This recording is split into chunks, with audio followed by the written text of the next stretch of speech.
choquen y se contrapongan con lo que es la decisión o el fallo del juez. Vemos aquí entonces que el objeto de la investigación, por lo que hace la Fiscalía, es que el Ministerio Público debe reunir indicios para esclarecer los hechos y en su caso también contar con los datos de prueba para sustentar el ejercicio de la acción penal, la acusación contra el imputado y la reparación del daño. Vemos estos tres estadios procesales.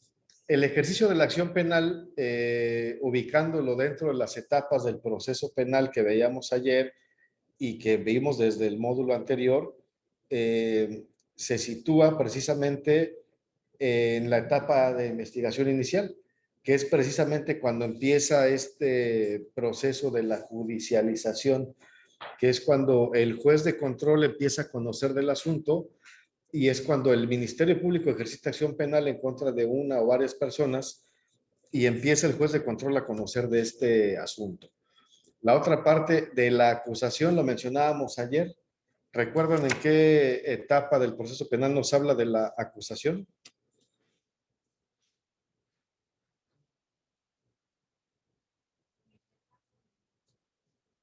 ¿En qué etapa hablamos de la acusación? Ayer lo mencionamos que tiene esa etapa tiene dos subetapas, que es la fase escrita y la parte oral. Como tal, la acusación es esa parte escrita que mencionaba ayer, que incluso un vicio que se tiene por parte de los abogados es que quieren darle contestación a esa acusación como si fuese una demanda en materia civil o familiar. ¿Sí lo recuerdan? Sí. Que entonces estaríamos hablando de la etapa intermedia, ¿sí? Que precisamente el inicio de esa etapa intermedia es con la formalización de la acusación y también la formalidad de la acusación a través de la presentación del escrito correspondiente. Y ahí es donde está lo que nos explicó la teoría del caso. Sí, y vamos a ver también esto de la teoría del caso ya más adelante en el evento complementario. Y también hablábamos ayer de la reparación del daño, que antes de entrar a la reparación del daño y que nos digan, como psicólogo tienes que ponerle ahí en cuántas sesiones se va a dar una reparación del daño, cuánto se va a pagar y demás. Antes de ello, pues tenemos que entrar precisamente a la cuestión de la cuantificación, pero antes de eso, determinar el daño. Y, por ejemplo, profe, a mí me tocó ver una reparación del daño, pero fue un caso de violación de una menor del Estado y de la Corte, de la Suprema Corte y de la Corte Internacional derivaron que el Estado tenía que pagar a una niña que fue violada y que no interrumpieron el embarazo. Ahí la reparación del daño se hizo por lo mismo, por el abogado y por el crédito que tenía la niña. Y el Estado le cobraba todos los gastos de por vida. Bueno, la federación. Ahí es ahí, por ejemplo, donde quiero yo llegar a que no se estipule cuánto es el tiempo, pues, y ahí en ese caso se estipuló porque fue el daño irreparable para toda la vida de la muchacha. Que precisamente ahí entramos también a una conjunción de lo que es parte de la materia laboral y la parte también incluso de medicina del trabajo, con la cuestión de cuantificación de los daños, ¿no? Y también aquí con la cuestión de las incapacidades, hablando de incapacidad parcial permanente, incapacidad completa, o los demás tipos de incapacidades, en este caso de la permanencia en la afectación de ese daño. Pero primero tiene que hacerse esa determinación del daño. No podemos decir, sí es para toda la vida y se le va a pagar, como ya lo dijo en la sentencia el juez. El juez hace una aproximación general. Dice, ya me acreditaste el daño.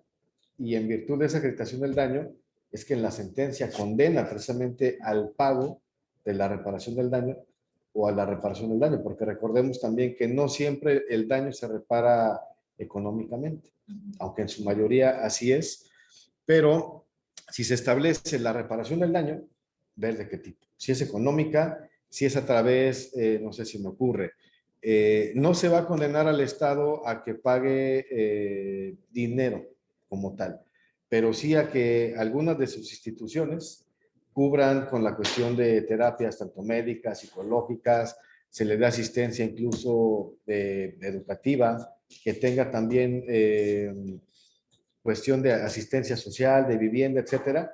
Como el Estado cuenta con esos recursos, con esas instituciones, no necesariamente tendría que pagarlo con dinero, Es una cuestión también que, hablando de la reparación patrimonial del Estado, no se han puesto de acuerdo en esa situación. O sea, tienes que reparar el daño, sí, no necesariamente un pago en efectivo o incluso pago en especie, pero esta cuestión de la responsabilidad por parte del Estado no se ha especificado en ese sentido. ¿Cómo se va a reparar? Pues aquí tendríamos que entrar precisamente a lo que hablamos ayer también de la justicia restaurativa. ¿De qué trata esta justicia restaurativa? Precisamente restaurar en la medida de lo posible las condiciones de la persona que sufrió el daño como hasta antes de que se ocasionara ese daño. Es decir, no regresar el tiempo, pero sí regresar en la medida de lo posible las condiciones en las que estaba antes de sufrir esa violación de derechos humanos o ese hecho delictuoso. No siempre es con dinero, pero bueno, se estila que la mayor parte de las veces pues es a través de la compensación o indemnización económica y depende también ahí de cómo se den las bases. Si piden que se haga la reparación del daño, primero se cuantifica y después de la cuantificación se analiza precisamente las condiciones de cómo tiene que darse esa parte. Porque también hay una cuestión que priva como derecho humano en este caso del imputado o del sentenciado. Si se le condena a pagar un daño de 1 millón de pesos y que de eso, bueno, no depende de ello su reclusión que va a tener y tampoco tendría que depender el caso de que dé una garantía económica para garantizar ese 1 millón de pesos. Si es una persona incluso asalariada o si con las cuestiones de la pandemia se quedó sin trabajo y no tiene condiciones para solventar ese pago de la reparación del daño porque ni siquiera tiene para solventar su subsistencia. Es decir, no tiene ni cómo vivir y hablando también incluso, haciéndolo más complejo, que sea un indigente. Una persona que vive en la calle o que no tiene ahorita medios de subsistencia para él mismo, pues no va a tener para garantizar o para pagar 1 millón de pesos. Por una cuestión que haya llevado a cabo o no. Entonces, esa cuestión también se vuelve compleja en esta cuestión de la reparación del daño. En ocasiones también hay ejercicio de la acción penal, hay una acusación y hay una sentencia en la cual dice el Ministerio Público no acreditó los extremos de la acusación, no acreditó los elementos del tipo penal que se está acusando a esta persona, entonces se le absuelve. Pero eso por insuficiencia o por negligencia o por, ¿cómo se llama esta cuestión? Bueno, que no tienen la preparación suficiente para poder llegar a acreditar esa acusación ante el juez. Y entonces las personas que sufren ese daño que hablamos también ayer de las víctimas, en el caso de un homicidio, dicen, bueno, pues le privan de la vida a su proveedor y queda, no sé, la esposa y 5 hijos. ¿Y de qué van a vivir o cómo van a vivir ellos? ¿No? Si por una negligencia del Ministerio Público no se acreditó la acusación, entonces el juez no emite una sentencia de condena y no hay reparación del daño. Entonces, esa es la gran problemática que hay en esta cuestión desde la parte de la investigación y que precisamente, a ver, vamos a ver. Sí, adelante, maestra Alba. Escuchamos. Doctor, muy buenas tardes. Buenas tardes. Pues más que nada aportar algo y también preguntarle. Sí, Realmente ayer vi una parte de la sesión de ayer y la verdad es que es muy interesante estos términos. A mí ayer me tocó hacer mi primera ratificación como perito y realmente pues sí me ha ayudado mucho esto, pero realmente sí me di cuenta del desconocimiento que tengo de los términos porque de hecho, e incluso también del proceso de la investigación y de estos tiempos, ¿no? Porque me hacen la cita para ir a ratificar y también estoy en un diplomado de la Suprema Corte donde nos mencionan que nosotros los peritos somos los que tenemos que hacer las indicaciones de cómo vamos a aplicar nuestras pruebas o de las necesidades que tenemos y tuve una discrepancia con la abogada porque ella me comentaba que no era posible, que eso no era posible, o sea, yo iba a aceptar un cargo y pues era lo único que tenía que hacer. Entonces ya cuando yo llegué con el actuario muy amable, pues él me explicaba, ¿no? Que una cosa es la aceptación del cargo, pero que efectivamente como perito yo puedo hacer una promoción, pues no sabía que era una promoción, y entonces solicitar precisamente lo que yo iba a necesitar para hacer pues aplicar mis pruebas, ¿no? Aplicar las técnicas, las pruebas, todo lo que yo iba a necesitar, explicándoselo al juez. A lo que voy es que realmente estos términos que usted está explicando son sumamente importantes y sobre todo porque ahorita que ya lo estoy experimentando, pues es que hablan en otro lenguaje, ¿no? Yo por suerte iba con una amiga que es abogada que me acompañó y ya me pudo explicar lo de la promoción e incluso cómo se presentan los escritos, porque bueno, yo como psicóloga llevaba mis cartitas, y cómo tienen también una formalidad para presentarse. Entonces, realmente fue ayer una gran experiencia el estar como perito.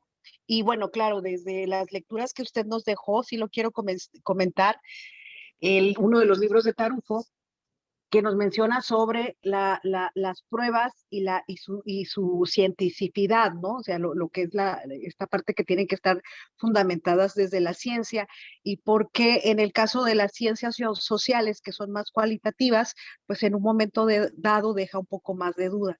Entonces, realmente ahorita sí me está ayudando muchísimo el diplomado, aunque no, ayer no estuve, eh, por esta experiencia que ya me tocó, porque definitivamente es otro lenguaje que yo como psicóloga no conozco y que sí es importante conocer en el área del perito, o sea, porque ya entendí que soy psicóloga, pero también soy perito. Y eso era algo que no me quedaba claro. Entonces lo quería comentar. Muy bien, muchas gracias. Pues precisamente es parte de este módulo de metodología jurídico-pericial que ustedes conozcan y se vayan familiarizando y enrolando con esta parte de inicio, pues con el proceso penal, pero también para el próximo módulo retomaremos la parte del proceso familiar, del proceso civil y tal vez hablar un poco del proceso mercantil y laboral en el que también tendrían ustedes un marco de actuación, precisamente con la finalidad de que vayan conociendo la terminología. Vamos a hacer también un tipo de taller para el próximo módulo, el segundo día, con la cuestión de elaboración también de documentos, ¿no? En este caso, como bien lo menciona, la parte de el léxico jurídico, ¿no? En este tema de la cuestión de las promociones, ¿no? Que pues como tal es un escrito y que pues así se estila en el ámbito jurídico y que en ocasiones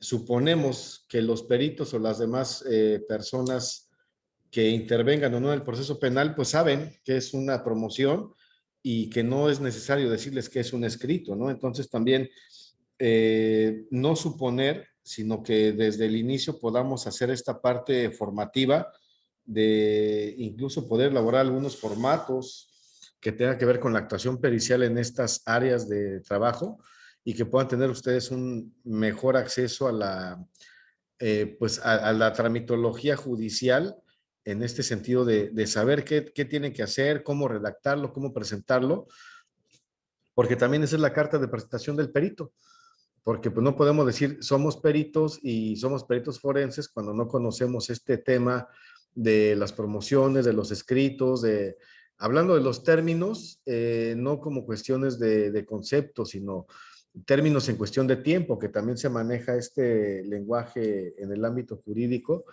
los términos para la presentación de algún escrito, términos para hacer alguna propuesta. Todo eso lo vamos a ver también en lo que corresponde a estas materias y aquí en la materia penal, pues también lo que tenga que ver con esa parte, vamos a avanzarlo en este tema. Muchas gracias, maestra Alma. ¿Algo más que quiera comentar?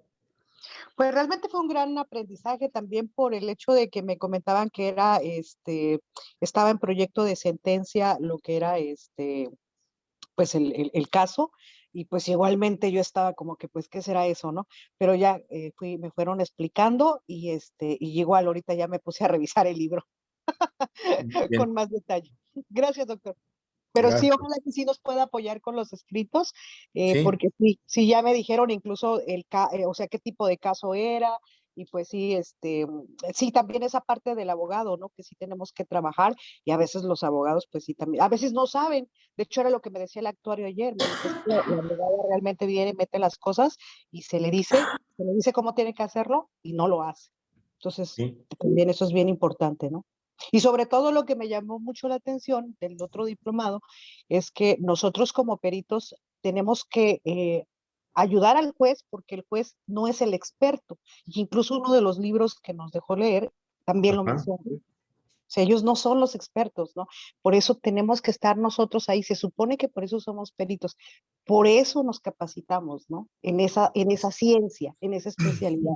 Entonces, me deja más claro las lecturas y sobre todo la práctica, doctor, porque una cosa es leerlo y otra cosa es estar ahí. Así es que muchísimas gracias. Sí, claro, y pues precisamente la intención es que lo que vamos leyendo y lo que vamos retomando en la clase, pues también lo vayamos haciendo de manera práctica. Por eso la mención de que para el próximo módulo haremos un curso taller en la segunda sesión para acotar todos estos temas de la parte escrita y de la parte que deben conocer ya en la actuación pericial. Bien, pues ahora en el objeto de la investigación por lo que hace la defensa, lo que tiene que hacer el defensor es reunir indicios para el esclarecimiento de los hechos y en su caso también los datos de prueba, pero en este caso para desestimar lo que el Ministerio Público pretende sustentar respecto también de la acusación y la reparación del daño. Entonces, esta parte de la reparación del daño cabe acreditarla o desacreditarla también, y esa va a ser la labor de los peritos, ya sea que estén desde el lado de la fiscalía o del lado de la defensa.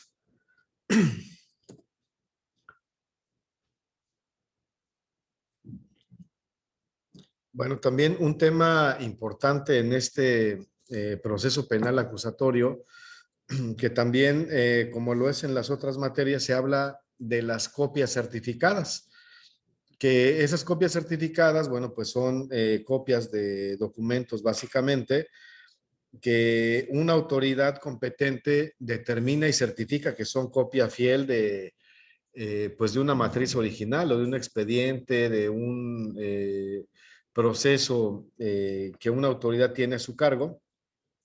Pero vemos también que ahora en la materia penal cambia este concepto y esta terminología.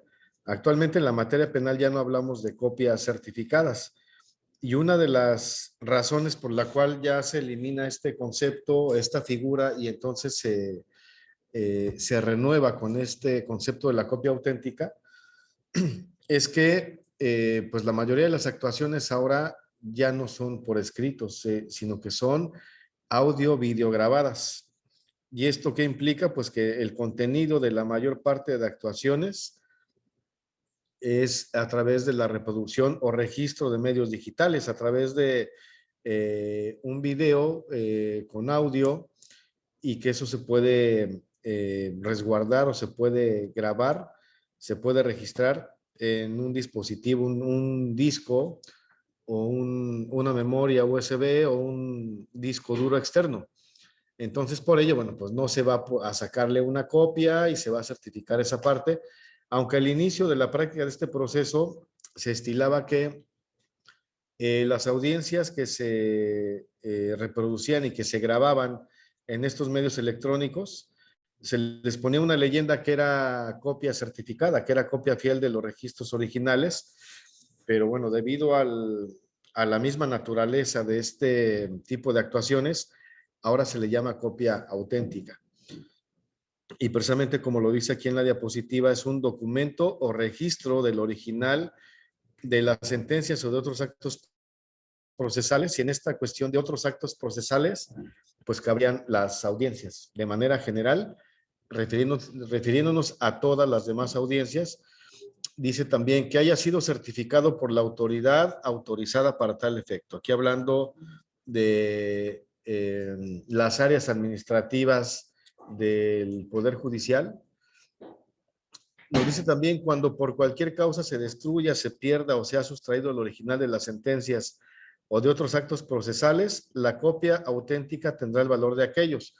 Que esto hace las veces precisamente de la copia certificada, pero como hablamos ahora de registros, incluso tecnológicos o digitales, no hablamos de una copia certificada como tal.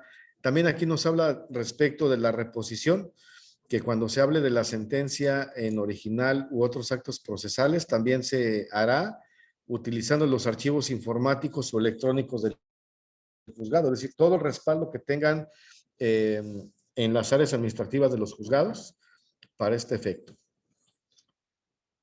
Nos dice también cuando la sentencia conste en medios informáticos, electrónicos, magnéticos o producidos por nuevas tecnologías, la autenticación de la autorización del fallo por el órgano jurisdiccional se hará constar a través del medio o forma más adecuada. Que aquí, bueno, también como mencionábamos ayer, nos deja mucho lugar o también mucha duda a la cuestión de la interpretación. ¿Qué entenderíamos por el medio o forma más adecuada? Si aquí nos dice medios informáticos, electrónicos, magnéticos o producidos por nuevas tecnologías, pues vemos que también los términos, a veces están mal empleados, ¿no? Si existen nuevas tecnologías, entonces podríamos hablar de viejas tecnologías. ¿O es un término que choca o qué pasa ahí? ¿Será correcto semánticamente hablar de nuevas tecnologías? Eso sería para incluir a lo mejor ahora videos que hay en el derecho que se pueden utilizar. Pienso yo, la carpeta digital que podemos tener ahí información. Que, bueno, ahí nos habla de medios informáticos, electrónicos, magnéticos, y es entendible, ¿no? Un medio informático, ¿cuál sería? Sería el dispositivo como tal, ¿no? Una laptop, una tablet, un teléfono celular. Medios magnéticos, ¿qué podría ser? Bueno, ya no hablamos como tal de cintas de reproducción, ¿no? Como eran los famosos cassettes o las cintas también de las cámaras de grabación, de audiograbación. Pero aquí se sustituiría precisamente por aquellos medios tecnológicos, ¿no? Como el disco duro externo o la USB. Pero aquí pues, lo que me queda la inquietud es la cuestión de si es correcto hablar de nuevas tecnologías, ¿no? Y tal vez volviendo un poquito a lo que retomamos ayer de las violencias, de las paces, ¿no? Entonces, que es nuevo, ¿no? O tal vez hablar de tecnologías innovadoras, ¿no? O innovación en la tecnología. Y que entonces también estas cuestiones que dan pie a esa interpretación, pues se puede tornar en un debate de argumentación, porque si el código nos habla de nuevas tecnologías, así como tal, y nos hace referencia antes a otros conceptos como los medios informáticos, electrónicos o magnéticos, hablar de nuevas tecnologías, pues implicaría entonces hablar de viejas tecnologías, ¿no? Pero eso no quedaría dentro del lenguaje, digamos, actual o del lenguaje de la innovación. Y vemos de nueva cuenta que hay artículos de esta legislación y de algunas otras, pues que chocan con la realidad social, incluso con la lógica, con la claridad y con muchas cuestiones que nos pueden llevar también a confusión. Y, bueno, estamos en esta parte de la interpretación de a través del medio o forma más adecuada, que también lo hemos visto cuando nos referimos a la investigación criminal. ¿Cómo podemos fijar de una manera completa o de una manera clara la escena de un hecho delictuoso? Hablando de un lugar de investigación. Hablamos de que existen los medios fotográficos, también de los videos, y que incluso cuando no se tiene algún dispositivo con cámara, ya sea de video o de fotografía, como es un teléfono celular, la cuestión de la planimetría, ¿no? O los dibujos. Entonces vemos que por cualquier medio los registros podrán realizarse siempre y cuando sean lo más precisos, claros y contundentes posibles. Y regresando a esta parte de los actos de investigación, que lo mencionábamos ayer, que también es parte de uno de sus mapas conceptuales, de los pocos que tienen que entregar ya próximamente. Vemos que entonces, ¿qué son los actos de investigación? Lo mencionábamos ayer, pero bueno, ahora es una nueva oportunidad para poderlo reafirmar. Actos de investigación. La palabra actos, ¿qué es como tal acto? Hablábamos ayer de la voluntad o de una cuestión de movimiento incluso, ¿no? Un acto tiene que ver con acción, que se realizan precisamente como su nombre lo dice, no nada más para investigar, sino en la etapa de investigación. Que entonces vemos que un acto de investigación puede ser considerado como indicio o como evidencia. Como las dos, ¿sí? Como las dos. ¿Recuerdan el cuadrito que vimos ayer de la investigación ya derivado de lo que son no nada más las etapas del proceso penal, sino referente a los conceptos de la teoría probatoria? Que hablamos, ¿cuáles conceptos vemos en la etapa de investigación? ¿Cuáles conceptos en la etapa intermedia? ¿Y cuál concepto en la etapa de prueba? ¿No? Aquí nos dice específicamente actos que realizan en la etapa de investigación. Antes de la investigación. Entonces, pero abajito en ese mismo cuadro nos dice, nos habla si es indicio o si es evidencia, ¿no? No podemos hablar de evidencia si no estamos en la etapa de juicio, ¿no? Eso también para que lo tengan bien presente. Y estos actos de investigación se llevan a cabo por el Ministerio Público, por la policía o por el juez de control para obtener y recoger datos de prueba. Seguimos hablando de la etapa de investigación, pero también pueden solicitarse por parte de la defensa o el asesor jurídico de la víctima. ¿Y esto con qué finalidad? Para preparar el juicio oral. Entonces, aquí también entra una cuestión, digamos, de maduración, como es en los conceptos de la nueva teoría probatoria. Los actos de investigación se realizan o se llevan a cabo en la etapa de investigación para preparar el juicio oral. ¿Dónde? ¿En qué etapa se lleva a cabo la preparación del juicio oral? En la etapa intermedia. Acuérdense que es la etapa de depuración y preparación de los medios o elementos de prueba para poder determinar cuáles pruebas o cuáles elementos se van a desahogar como prueba en el juicio, ¿no? Esa sería la secuencia y terminología correcta a aplicar. Tiene un proceso de producción en la etapa de investigación, tiene una maduración en la etapa intermedia y tiene una ejecución ya como tal en la etapa de juicio. ¿Con qué finalidad? De descubrir algo que no se conoce. ¿Dudas, preguntas hasta aquí? Vamos a retomar algo que también ya analizábamos. Bueno, esto lo vamos a ver en la segunda etapa, lo que tiene que ver con este evento complementario. Y nos va a llevar aquí bastante tiempo de análisis. También importante conocer cómo deberán efectuarse los registros de los actos de investigación.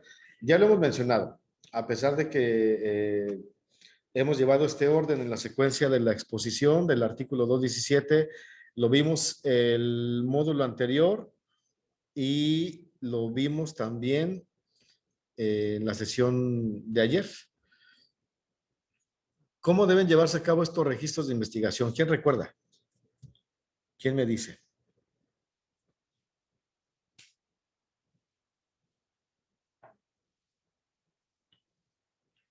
¿Cómo se llevarán a cabo?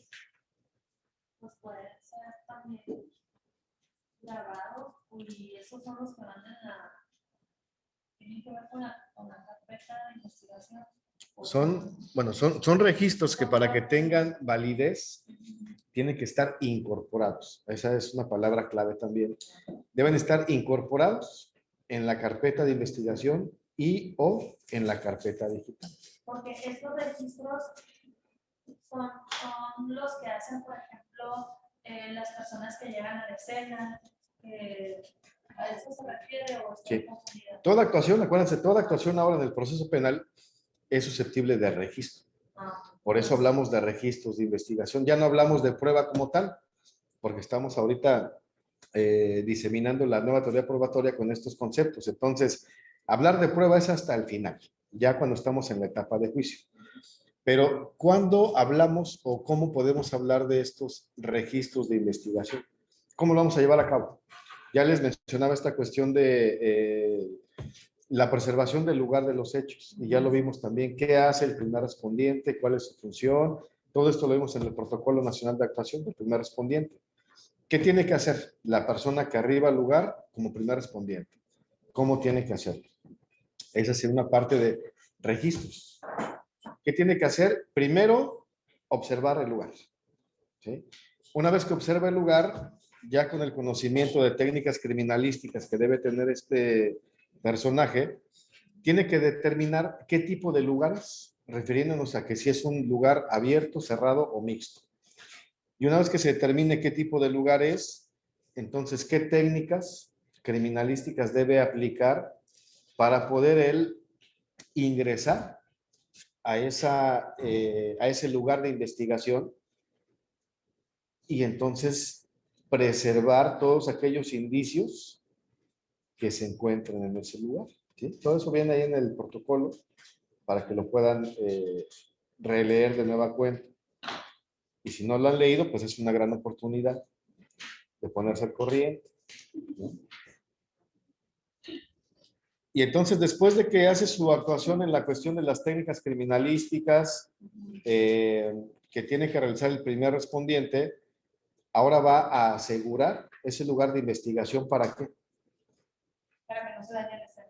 Para que no se dañe. ¿Para qué más? Y para que pueda acabar con las investigaciones. Para que precisamente lo prepare y lo proteja tanto de agentes biológicos, físicos o personajes también, porque pues pasa normalmente que se supone que ya está resguardado el lugar de investigación, pero todo el grupo de policías están dentro de, ¿no?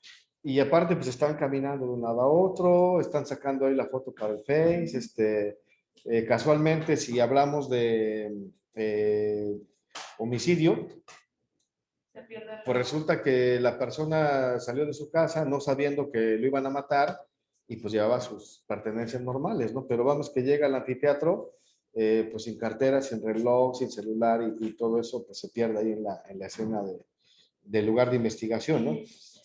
Y también pues luego están comiendo, se están fumando, pues tiran la colilla del cigarro, pues la apagan con el pie y ahí hacen toda una cuestión de rastreo y que pues lo que hacen lejos de ayudar, entorpecen esta parte de investigación, ¿no? Que precisamente la finalidad es que eso lo preparen y lo resguarden para que llegue entonces el grupo de peritos a hacer su actividad. ¿Qué es lo que hacen ahí los peritos entonces? La cadena de mando. Cadena de mando, bueno. Bueno, Cadena de custodia, ¿no? Que precisamente esa parte de los peritos la vemos en la Guía Nacional de Cadena de Custodia, que también es buen momento para repasarla y si no la conocen, pues también para que la conozcan. Anoten que es la Guía Nacional de Cadena de Custodia. Y bueno, una tarea que quedó pendiente y que sería bueno para poder reforzar esta parte de conocimiento. En la sesión que tuvimos el enlace con el otro diplomado de investigación forense, recordarles que ahí también se les pidió que descargaran esa Guía Nacional de Cadena de Custodia como el protocolo de actuación del primer respondiente. El protocolo de actuación del primer respondiente tiene varios anexos que se refieren al informe policial homologado, uno que es para la investigación de hechos delictuosos y el otro que es para sanciones administrativas. La intención es que conozcan el contenido e incluso con un caso hipotético o real, si lo tienen, pues puedan hacer el llenado de los formatos para cuestión de que conozcan cómo es que debe llenarse ese documento, qué requisitos debe de reunir, pero sobre todo la información que debe contener ahí, porque recuerden que una de las finalidades también de que una vez que ustedes se formen como peritos forenses, hay otra opción también pues laboral y profesional que les puede generar bastantes buenos ingresos, que es la actuación como consultor técnico. Entonces, ustedes conociendo este tipo de protocolos, hablando del primer respondiente y la Guía Nacional de Cadena de Custodia, pueden asesorar incluso a peritos o abogados, incluso a miembros de la Fiscalía o el Tribunal en el llenado de este tipo de documentos. Y si saben cómo tiene que hacerse, obviamente sabrán cuáles son las deficiencias cuando no se realiza de manera correcta. Y eso pues les puede generar bastante interés en el aspecto profesional, ¿no? Traduciéndolo obviamente en dinero. Entonces es bueno que lo consideren, que lo tomen en cuenta, que lo puedan hacer. Bueno, eso conforme al Protocolo Nacional de Actuación de Primer Respondiente. En la Guía Nacional de Cadena de Custodia vienen también otros anexos que se refiere precisamente a los registros de cadena de custodia. ¿Qué es un registro de cadena de custodia? Bueno, pues tienen que checar esa Guía Nacional de Cadena de Custodia, ver esos formatos, poderlos llenar también con un caso hipotético o un caso real y que pues también conozcan qué es lo que se tiene que hacer. Porque ahorita, bueno, ya mencionamos desde el módulo anterior qué es la cadena de custodia. Vemos que es un registro de control, precisamente de todas las actuaciones que van en el proceso penal. Pero vemos que desde el arribo del primer respondiente al lugar de investigación, se va llenando ese registro de cadena de custodia. Y todo lo que se vaya encontrando ahí respecto de indicios o personas, incluso el aseguramiento de inmuebles, va contenido en ese formato. Y que si van a formarse como peritos forenses, es necesario que conozcan esa parte de los documentos, que de hecho, retomando ahorita lo que comentaba con la maestra Alma, de que el módulo próximo vamos a ver la actuación del perito en asuntos de orden familiar y civil, que también es otra área pues muy distinta, la parte de la materia penal, pero no menos importante, porque también hay normas de actuación y terminología, y en este caso los documentos o escritos que debemos llenar. Si vamos a llevar un taller de elaboración de documentos, en el caso de escritos y formatos, también considero necesario que lo vean como una cuestión de compromiso, que descarguen esos documentos, que revisen los formatos, lo que les digo del informe policial homologado y el registro de cadena de custodia, para que en ese mismo curso taller, que va a tener su duración de 5 horas, no nos limitemos únicamente a ver la cuestión de los escritos en materia civil, sino que podamos también ver estos formatos en materia penal, y que esto, créanme, que si ustedes también ejercen como consultores técnicos en esta cuestión de la investigación criminal o la investigación en el proceso penal, en algún momento los van a contratar como consultores técnicos para analizar este tipo de documentos, y se van a acordar de mí cuando cobren sus 5, 10, 15 o 20 mil pesos. Entonces, va a ser muy importante que lo veamos en el próximo curso taller. Lo voy a anotar aquí en los pendientes para que no se me olvide. Y podamos complementar ese curso taller pues sería de elaboración de documentos respecto a la terminología judicial. ¿Alguna duda o pregunta? Maestro, Sí. ahorita que está abordando sobre el protocolo y demás, ya imprimí, ¿Ya qué? ya imprimí lo que tenemos que hacer, los 5 trabajos. Ajá. 6. Son muy poquitos. Bueno, mejor me voy. No, por lo menos ya está impreso, ya sabemos qué es lo que tenemos que hacer, qué es lo que tenemos que entregar. Si quiero aprovechar Para decirle que renuncia. No, al contrario, es para que traigan a más personas y que vean que esto realmente sirve. Sí, es de veras. Ya abrí el protocolo. Ajá. Y el protocolo se divide en 2. No recuerdo exactamente. ¿Cuál es de primer respondiente? ¿Cuál? Nacional de actuación. Ajá. Sí, primer respondiente. Sí. Y si no me equivoco, protocolo de actuación ministerial, algo así. No, es Protocolo Nacional de Actuación del primer respondiente, y hay otros 3 protocolos. Uno es el Protocolo Nacional de Traslado, el otro de actuación de la policía con capacidades para procesar. Que la idea es que pues también conozcan esos, porque van de la mano. Tiene que ver la actuación del primer respondiente con la cuestión pericial, y ese de traslado es precisamente de qué pasa en el inter, de que se trasladan los indicios del lugar de intervención al laboratorio o a la bodega de indicios o a la agencia del Ministerio Público, hablando también ahí de las personas. Entonces esto es muy importante. Incluso podemos intervenir en un asunto que tenga que ver con el uso de la fuerza por parte de los policías, ya sea que a ellos se les atribuye una responsabilidad o se pretende una reparación del daño. Vamos a poner el caso de ejemplo que les mencionaba ayer, del caso de la chica que mataron en Tulum los policías, ¿no? Entonces, si conocemos el protocolo del uso de la fuerza conocemos este protocolo de actuación, conocemos qué tuvo que hacerse en la cuestión del traslado de los indicios, pues es una muy buena asesoría, que con eso se puede intervenir en un asunto relevante y obviamente pues cobrar muy bien. Entonces, todo esto de la profesionalización de ustedes depende también del mismo interés que le pongan a esto. Yo les propongo las ideas y de lo que pueden hacer y de cómo lo pueden desarrollar. Ya lo demás, pues también depende de ustedes, ¿no? Que en este caso el protocolo es importante conocer los demás. Que no recuerdo, creo que sí también hay una liga que les puse para descargar uno de los protocolos.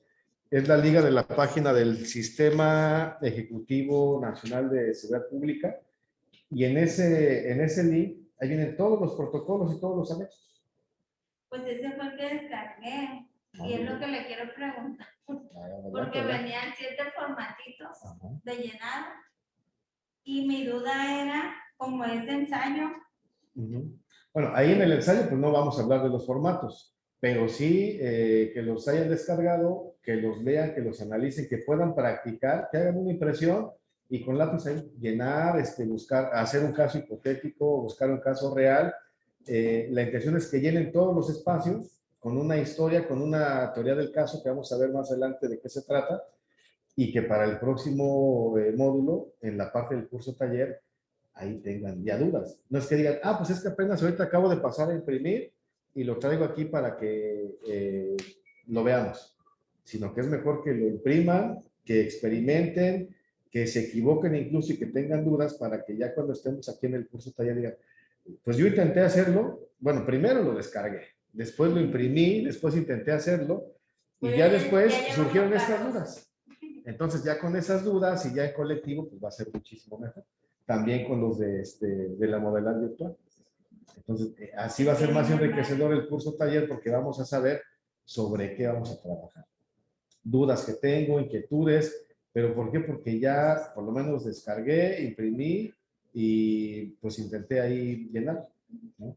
Y si lo hice bien, pues qué bueno, porque así pues ya tengo la certeza de que lo hice y que salió bien y que pues ya cuando me contraten, pues ahí está ya listo, sin problema. ¿Qué más? De las demás actividades, ¿ya todo lo demás está claro? Pues eso. Ya, bueno, por lo menos ya está impreso, ¿no? Ya. No, Ya sí, es pues una ya me ganancia. dio claridad de lo que tengo que hacer. No sabía ni qué era lo que iba a hacer, pues lo abrí y miré todos los puntitos. Pero ya Bueno, tengo. Ya tengo la idea de ese lo es que vamos a hacer. un gran avance. ¿Dudas? Ajá. ¿No? Todo bien claro. Bueno. Bueno, seguimos en esta parte de cómo deberán efectuarse los registros de los actos de investigación y bueno, hacer precisamente esta extensión del espacio, precisamente esperando que, como ya todos participaron, ya nos faltaba que llegara Adriana y que nos dijera su opinión respecto de esta parte. Bueno, está bien. Entonces,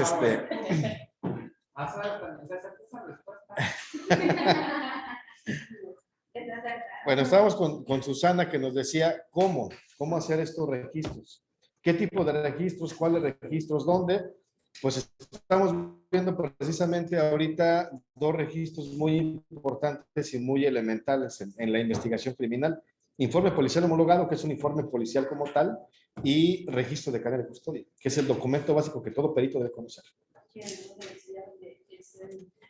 Registro de control de los indicios y de todo lo contrario. Precisamente es un sistema de control y registro, la cadena de custodia. ¿Por qué un sistema?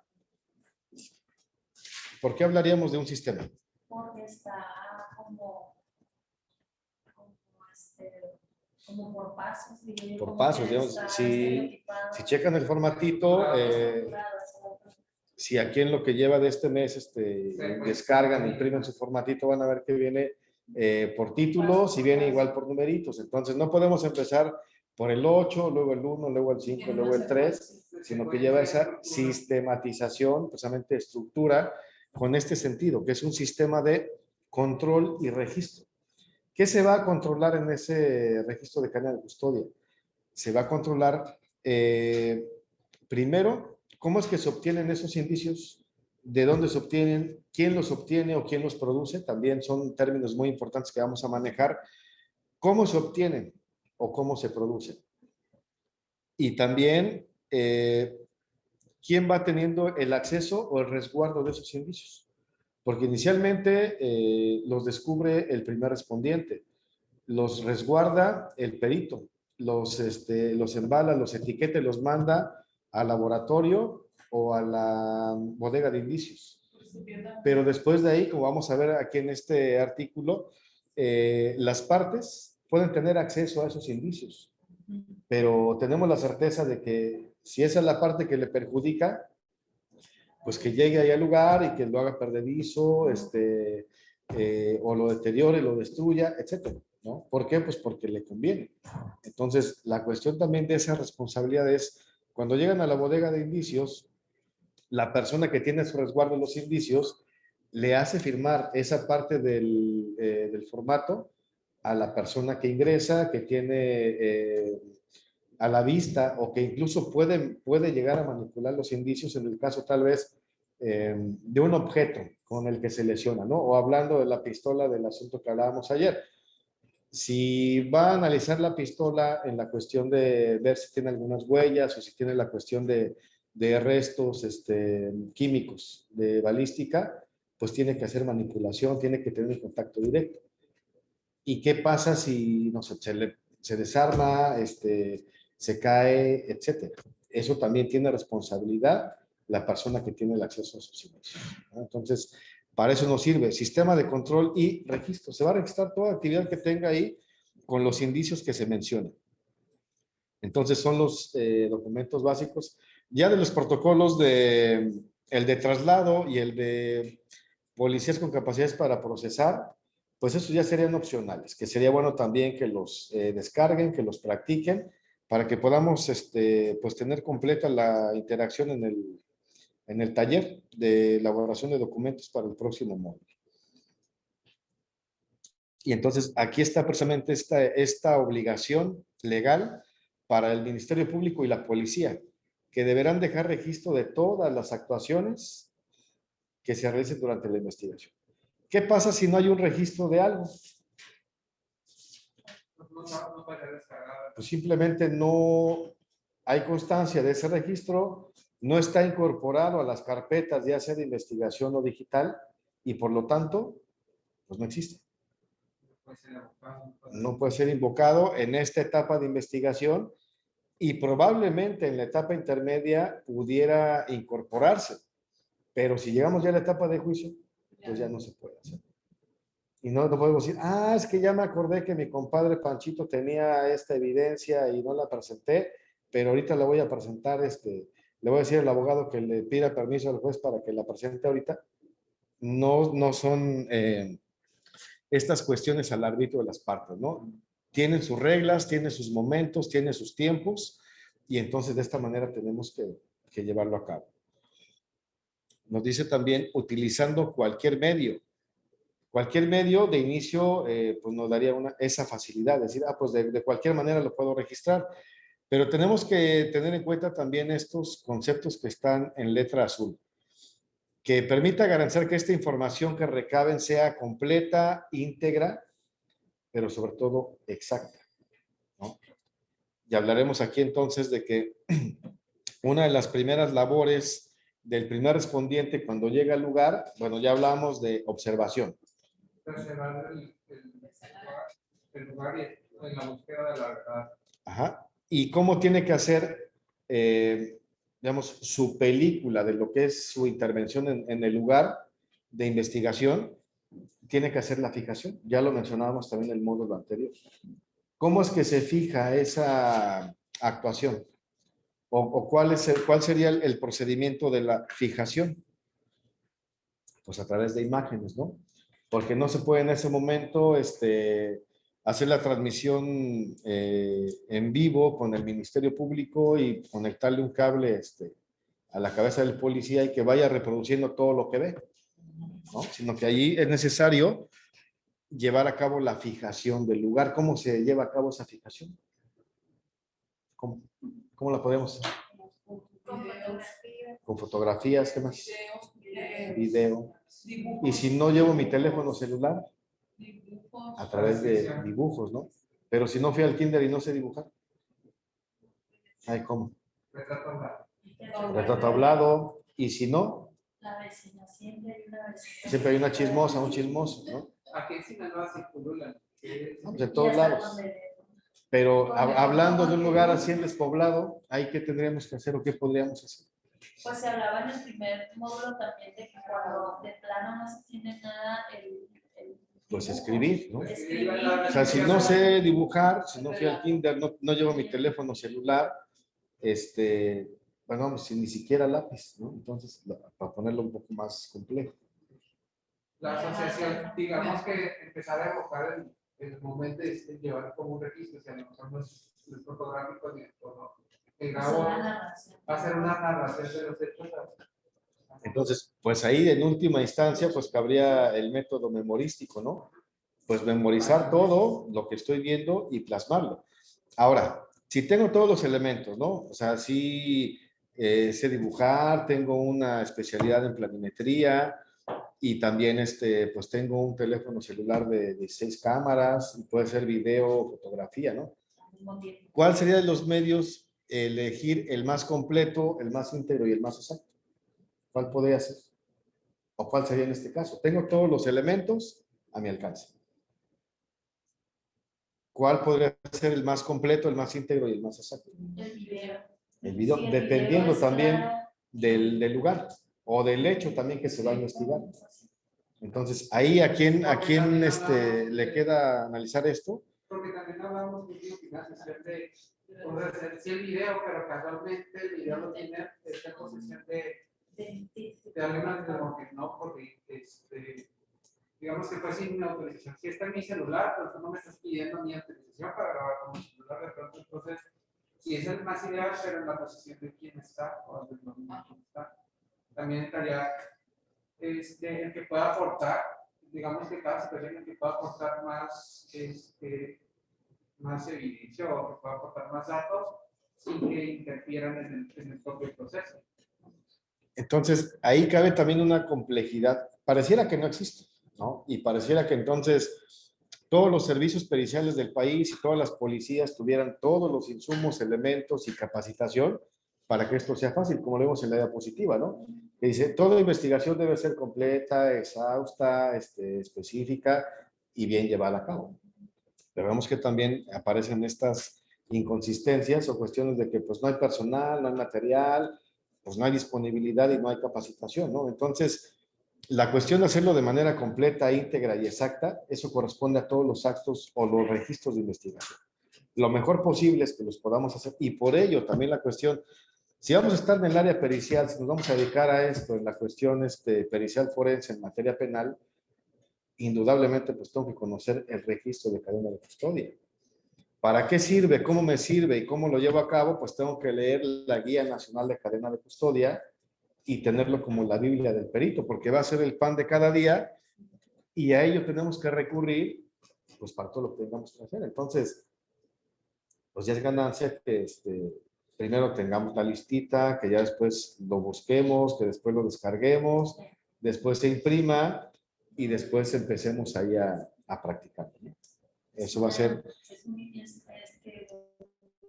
herramienta clave en nuestro trabajo. Sí, pues sí, Entonces, va a ser a la par lo que va a ser su Código Nacional en Preguntas y Respuestas y su Guía Nacional de Cadena de Custodia, va a ser como su Biblia ahí en el Word, ¿no? Sí. Sí, acá no tenemos libros de que se referencia. Ya en un ratito más, ya pueden, ya su vida va a dar otro giro de 360 grados. Claro, cuando es de biblioteca, en lugar de estar viendo ese libro, vamos a estar viendo los anatomías. Ahora, ya analizamos esta parte de la utilización de cualquier medio y también atendiendo a ese registro de cadena de custodia. ¿Sí lo van comprendiendo? Así tal cual como lo vamos explicando. Porque bueno, si quienes ya descargaron su formato y su Guía Nacional de Cadena de Custodia, lo irán comprendiendo más fácil. Pero aquí en este caso vemos que nos dice, cada acto de investigación se va a registrar por separado que ahí también en ese formato nos dice, tiene 5 apartados, ¿no? Para que pongamos ahí respecto de 5 indicios y nos dice, pues, ¿qué pasa si tenemos más de 5, ¿no? De los que están en ese formatito. Pues nos vienen también hojas anexas en las cuales podemos ahí ponerle y decir, se relaciona con el punto 5.3, ¿no? Entonces, la intención es que todo esto lleve una funcionalidad y una completud también, lo más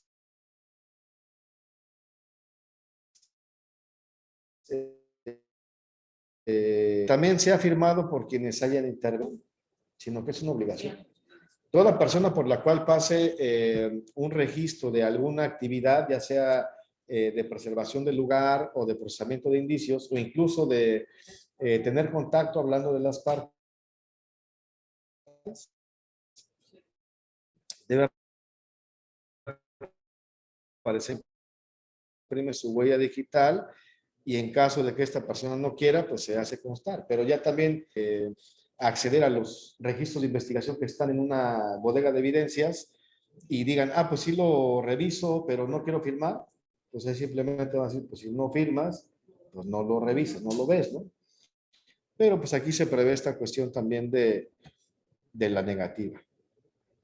Y aquí esta parte última, eso viene en ese formatito de registro de cadena de custodia. Y que es importante también saber que ese registro de cadena de custodia pues va en relación directa con este párrafo del artículo 217, que nos dice qué es lo que debe contener el registro de cada actuación. Porque también se da el caso de que dicen, bueno, el registro de cadena de custodia, como deriva de una guía nacional de cadena de custodia que es emitida por una autoridad y únicamente es aplicable para la policía y para el Ministerio Público, pues ¿qué pasa si yo soy particular, defensor o perito? Pues tenemos que conocer ese formato de registro de cadena de custodia, incluso poderlo complementar y hacer nuestro formato personal, porque también lo vamos a ocupar. Sí, porque de hecho ya lo vimos cuando son homólogos de policía, más, y Ministerio Público, o sea, cuando son homólogos, digamos, cumplen las mismas funciones independientemente que sean públicos, de pronto, pueden variar, pero la estructura tiene que, digamos, tener los mismos indicadores o los mismos elementos. Digamos que en general, cuando estamos hablando de diapositivas por ejemplo, cuando es el policía, cuando es el no sé, el perito, pues en medida de que quien está ahí en el inmediato se va a estar, no hay perito, vayan a estar tiene que haber alguien que les guarde todo esto que les pueda servir después para una investigación, no esperar hasta que exista un perito, exista esta entidad, o si ya es, digamos, una investigación que ya tiene, no sé, me imagino, es una investigación que ya tiene un antecedente, no estamos esperando el hecho, porque, bueno, vamos con todo, pero si no es como el primer respondiente, si responde el Ministerio Público, si responde un particular, ustedes están todo, bueno, va. Sí, porque esta parte que nos habla de la cuestión de los registros de investigación, no dice, únicamente la policía o el Ministerio Público deberán conocer el registro de cadena de custodia o deberán llenarlo ellos. Porque si hablamos de, si somos peritos forenses en materia penal en el área que sea, si vamos a tener una intervención, sabemos que existe el registro de cadena de custodia. Y si vamos a manejar algún indicio o incluso también un consentimiento informado, un reporte de consulta o de valoración, son documentos que contienen registro de información y que eso también es susceptible de incorporarlo a una investigación. ¿Y cómo lo incorporamos? No es nada más de que, pues lo llevo y lo presento al Ministerio Público y me llevo una copia para que me lo firme. Tenemos que presentarlo precisamente acompañado de un formato de registro de cadena de custodia. No necesariamente el que aparece en ese manual o en esos formatitos, sino que de preferencia, y como una buena sugerencia es que podamos hacer nuestro propio formato lo más completo posible y que eso también lo podamos presentar. Y no nos va a decir, es que como es de un particular, no sirve o no lo tomamos en cuenta. Tomando precisamente las reglas del principio de contradicción que analizábamos ayer, tanto la Fiscalía como la Defensa tienen estos mismos derechos, ¿no? Y si hay un formato obligatorio para la Policía y el Ministerio Público, pues debo tomarlo también si estamos del lado de la defensa, ya sea privada o pública. Entonces, es importante también que aparte de conocer ese registro el formato de registro de cadena de custodia, pues podamos ir un poquito más allá y analizar qué es lo que le falta o qué podría faltar en el caso de que nosotros ya lo llenamos completo y digan, pues es que yo considero que falta un apartado. Que eso lo podamos hacer en un formato especial, nosotros, para nosotros, y entonces ver de qué manera completar mejor nuestra actuación. Podría ser de acuerdo a las necesidades de cada asunto también. Ajá. ¿Sí? Porque yo creo que son necesidades diferentes de la mayoría. Cada asunto tiene necesidades diferentes, eso sí es un hecho. Entonces, si conocemos el formato, si vamos a elaborar nuestro propio formato y lo vamos personalizando en cada actuación que vamos haciendo y cada vez lo vamos mejorando, pues eso va a hablar bien de nosotros, de la actuación que tenemos y sobre todo la responsabilidad que tenemos al conocer esta información y que tenemos al pretender acreditarnos como perito forense, ¿no? En el área de psicología, que son los más que están en este evento. Ya no sería que como el juez que ya tiene macho de violencia familiar. Sí, y que a veces pues incluso se les va, ¿no? Quedan con el nombre del formato anterior o con la fecha. Y bueno, retomando también este tema del que hablábamos hace rato, ¿qué es el consultor técnico? ¿Para qué sirve esta función? Y esto, pues, verlo también como una gran oportunidad de desarrollo profesional, pero sobre todo una gran oportunidad y posibilidad de incrementar ingresos, ¿no? Nos dice, si por las circunstancias del caso, las partes que intervienen en el procedimiento consideran necesaria la asistencia de un consultor en una ciencia arte técnica, así lo plantearán al órgano jurisdiccional. Y entonces, ¿qué implica este tema de la consultoría? En el caso de ustedes.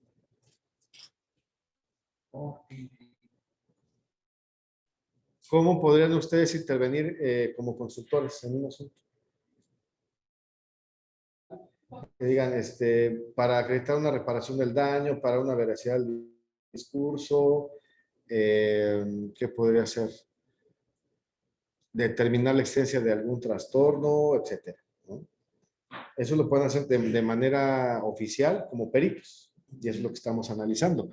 Pero ¿qué hace el consultor técnico? Pues, digamos, orientar de pronto en lo que se está pretendiendo buscar, orientar hacia los hechos prácticos, hacia dónde debemos dirigir la atención para lograr el cometido o lo más pertinente del caso, porque para nosotros, por ejemplo, hablar de salud pues es un universo bien grande, pero tenemos que acotar de todo lo que estamos hablando de salud, de todo lo que tiene que ver con salud mental, qué en específico sería pertinente o qué es lo que merece la atención para tu caso y no, digamos, quizás llegar a perdernos en conceptos como muy abrumadores porque sería una investigación que no terminaría. Aquí a más trabajo cuando estamos viendo algo muy concreto. Ayer lo hablamos que, por ejemplo, abogados no conocen de los conceptos de psicología, es muy fácil pedir, sí, lo que me estás pidiendo implica esto, y lo que tú estás buscando, creo que va más orientado a esta otra parte que también es el trabajo del psicólogo, pero no implica el uso o el procedimiento que tú estás solicitando o que estás sugiriendo para trabajar. Muy bien. Y entonces también aquí en esta parte, pues es importante saber que hay una máxima en psicología jurídica y forense que dice que el profesional que asiste en terapia a una persona no puede constituirse como perito en el mismo asunto. Pues de hecho, en la psicología también el que evalúa no es precisamente el perito o el que va a trabajar en la parte terapéutica. Una parte, un psicólogo éticamente por responsabilidad sería quien evalúa, no es que no hace la intervención. Que entonces, sí requiere el que hace la intervención sí requiere una evaluación, pero no precisa ser él usted dice. Que entonces esa máxima se traslada a la psicología jurídica y forense y vemos que ahí entonces, si ustedes no son los que van a intervenir como peritos, pues sí pueden intervenir como consultores técnicos. Entonces de aquí la importancia de conocer esta figura y de experimentarla en el sentido de que el documento jurídico pericial que va más acorde a la función del consultor técnico precisamente es una opinión o consulta y que se puede incluso ingresar a través de un documento y que cuando se asista a alguna de las partes que requieren esta consultoría o este acompañamiento, ustedes lo hagan específicamente a una cuestión en concreto. Y que esto puede ser para una audiencia, para un asunto en general, para una intervención nada más, incluso de poder conocer qué preguntas se van a llevar a cabo en el interrogatorio o en el contrainterrogatorio, o simplemente asistir incluso a un perito para darles las formas de cómo poder llevar a cabo esa respuesta de interrogatorios y de contrainterrogatorios. Digamos, como un tipo de coaching en esta parte de qué tienen que hacer. Y entonces, pues tendríamos que conocer qué tipo de preguntas deben hacerse en el interrogatorio, qué tipo de preguntas en el contrainterrogatorio, cuáles sí, cuáles no. Y eso pues va a llevar precisamente a conocer esta parte de la función del consultor técnico. Porque aquí nos dice, podrá acompañar en las audiencias a la parte con quien colabora, pues para apoyarla técnicamente. Y aquí pues la gran ventaja es que pues pueden cobrar por hora, por asunto, por audiencia y por como quieran, ¿no? Siendo los expertos en esta área. ¿Dudas o preguntas hasta aquí? ¿No? Ahí sí va a ser muy diferente. Ya una vez que hayan descargado, leído, impreso y ejercitado. Hablamos ayer de la trilogía procesal y vemos que también existe tanto de la parte acusadora como de la parte que defiende. Incluso veamos un esquemita y vemos aquí ya de manera específica las funciones que nos dice el Ministerio Público será el coordinador de la diligencia en la cuestión de la investigación como tal. ¿Por qué es el coordinador? Porque va a coordinar precisamente las acciones tanto de la policía en el carácter de primer respondiente o de investigación y también la actuación de los peritos ya en el procesamiento de los indicios. Respecto a la policía, bueno, pues vemos que hay diversos tipos de policía, las funciones que deben realizar, que todo esto viene en el Protocolo Nacional de Actuación del primer respondiente. Y también la parte de la investigación de los delitos, brindarle esa protección del lugar, recabar también los testimonios de todos los intervinientes, ya sea como testigos o como mirones, y que entonces en este caso, ya una vez entrando en esa labor, los peritos deberán documentar toda esa actuación en los formatos de registro de calidad. Importante que puedan ustedes tener esa información, que lo puedan conocer y que esto refuerce su conocimiento, incluso como consultores técnicos. Como tal, bueno, el investigador forense lo veíamos ayer en la parte de los esquemitas de la trilogía procesal. Vemos aquí el concepto como tal de lo que es la investigación forense. Y esto pues, lo podemos resumir en la parte de que es aquel especialista en la investigación que tiene que hacer desde el ámbito policial, ministerial, de la defensa, de la asesoría jurídica de víctimas, y que en este caso pues va a conocer este tipo de protocolos. También hay algunos otros documentos, que más tarde les voy a pasar el dato, es un manual de criminalística que se aplica precisamente en la investigación de hechos delictuosos y que es necesario y muy importante que lo puedan conocer ustedes. Más tarde les voy a pasar el dato en el grupo del chat para que igual puedan hacer su proceso de investigación, que va a ser de aquí en adelante buscar, descargar, leer, de preferencia imprimir y practicar lo que tenga que practicarse. Y este esquemita también va a ser muy importante de aquí en adelante, que aunque ustedes ya lo conocen más específicamente, vemos también aquí la desventaja con la que se encuentran los abogados respecto de los psicólogos o los trabajadores sociales o los médicos, ¿no? Que esta cuestión del método científico pues lo tienen ya más conocido, incluso pues es una cuestión que ven a lo largo de su formación inicial, y que el abogado pues medianamente o raquíticamente conoce esta parte. Y por ello también la necesidad de poder complementar el trabajo con los abogados en este sentido. Y de manera específica cuando hablamos de la intervención del perito, pero desde la labor del abogado. Si el abogado dice, pues yo determino que tengo que presentar una prueba pericial en mi asunto, y hablando de la materia civil o familiar, sabemos que se tiene que proponer los datos del perito, tanto su nombre, su acreditación, su domicilio para recibir notificaciones, pero también la presentación de un cuestionario. Entonces, ¿quién debe hacer este cuestionario? Lo tiene que hacer el especialista, ¿no? Y previamente tengo que acudir con el especialista, plantearle el asunto y después de ello, pues obviamente ver cuáles son sus honorarios y saber entonces qué preguntas se van a presentar con esa propuesta, para que después el perito, una vez que ya es propuesto ante la autoridad judicial, acuda al juzgado para aceptar y protestar el cargo y entonces ya pueda llevar a cabo su actuación. Entonces vemos que es un proceso también, o bueno, un procedimiento que debe llevar a cabo el perito con anticipación y no estar a lo que le diga el abogado, ¿no?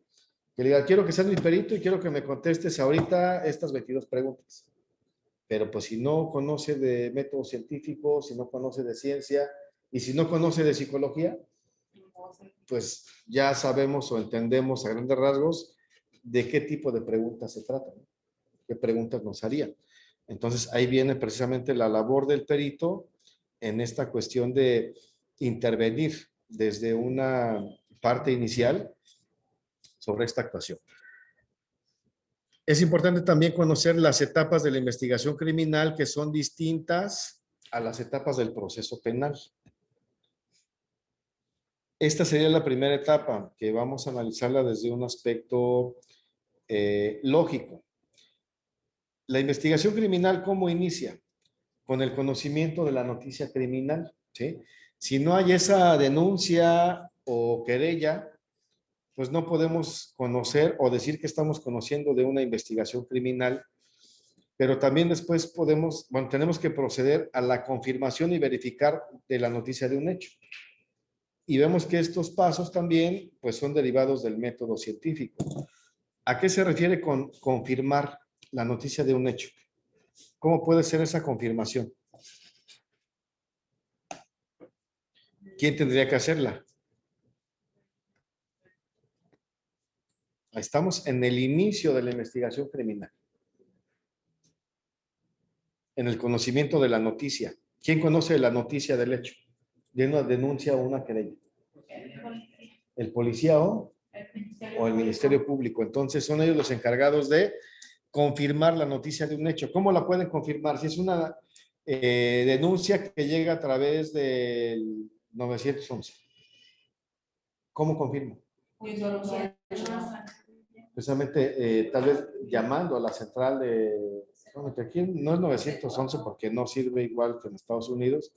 Por eso le dicen 911, ¿no? Por la cuestión de que con esa lentitud, pues así avanzan. Cuando avanzan, ¿no? Porque vemos que en ocasiones pues no llegan los encargados de investigar.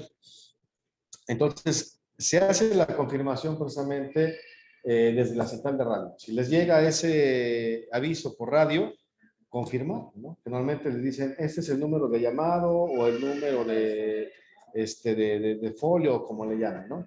Después viene la verificación. ¿Cómo se hace la verificación? Nos dicen, sí está confirmado, es un hecho que está sucediendo en el Acuario Mazatlán. Ahora, ¿cómo es que verifico? Tener precisamente que mandar elementos a ese lugar, ¿para qué? Para verificar si existe esto. Porque ¿qué pasa si dicen una persona aborda a una patrulla de policías y le dice, está pasando algo muy feo allá en tal lugar, ¿no? Y entonces al policía le dice, está pasando algo muy feo, pues que se imagina, ¿no?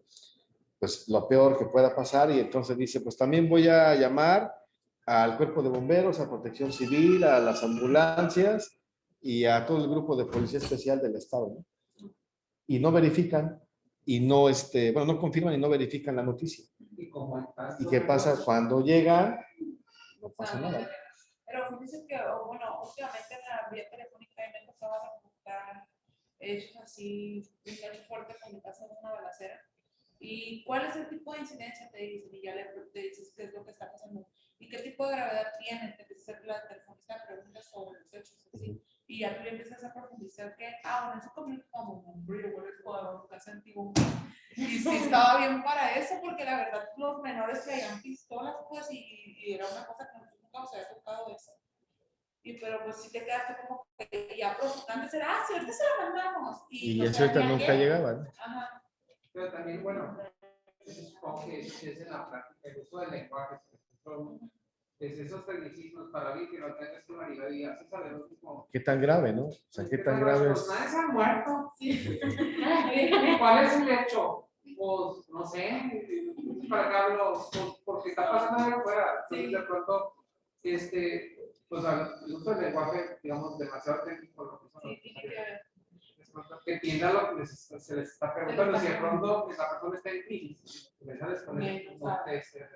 que entonces también vemos ahí la falta de capacitación de ese personal, primero de atención al público, en segunda de procesamiento de la información y en tercera, pues tal vez la persona que está hablando es un auxiliador o es la persona que está sufriendo el hecho en ese momento y que normalmente pues sería que está en crisis.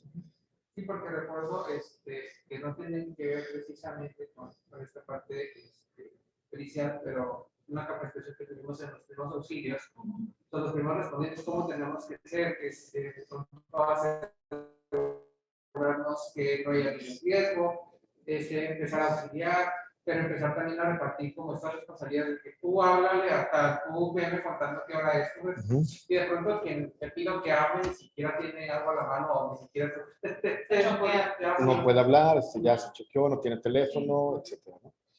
Entonces, esa es la primera parte. Y si vemos también aquí tiene una sistematización y una metodología que por lógica, pues así es como se aplica, pero a veces lo lógico, pues vemos que es lo menos lógico y más en estas cuestiones de intervención policial, ¿no? Sí. E igual, por ejemplo, también me ha gustado cuando vas a hacer una denuncia, en ese caso en el que llegó a las víctimas. ¿Y cómo fue que te violaron?